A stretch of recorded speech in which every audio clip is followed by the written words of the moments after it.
বাইরে প্রচণ্ড ঠান্ডা, জানালার কাছে জমেছে কুয়াশার ভারী আস্তরণ।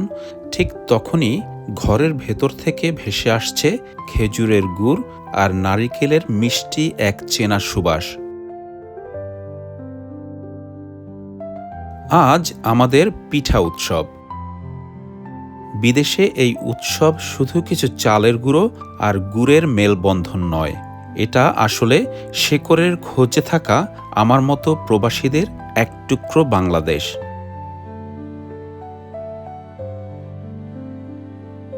নিয়ম করে গত ৭ বছর ধরে ঘরোয়া পরিবেশে এই উৎসবের আয়োজন চলছে সমমনা কিছু পরিবারের অংশগ্রহণে।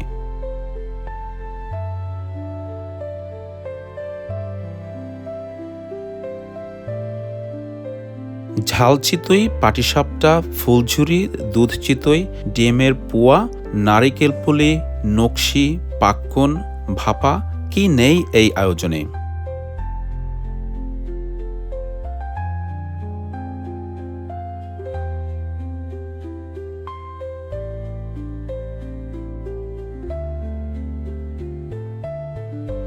প্রতিটি পিঠার ভাঁজে ছিল স্মৃতির ছোঁয়া, শৈশবের গল্প আর নতুন প্রজন্মের হাতে বাংলার সংস্কৃতি তুলে দেওয়ার এক ছোট্ট প্রচেষ্টা।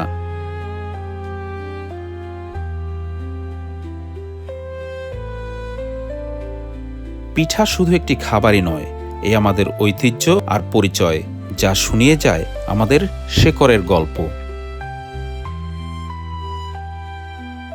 আমাদের আয়োজনে ছিল রাতের খাবারের ব্যবস্থা,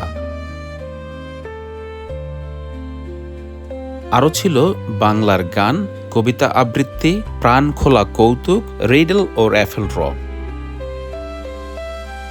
হাসি আনন্দে মুখর হয়ে উঠেছিল পুরো পরিবেশ।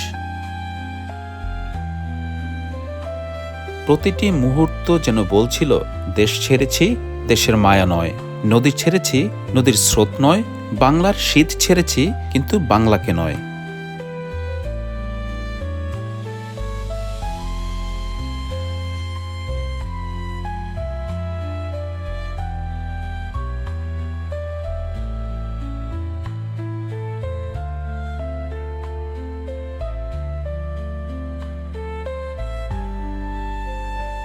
সিডনি থেকে সবাইকে শীতের পিঠার উষ্ণ শুভেচ্ছা।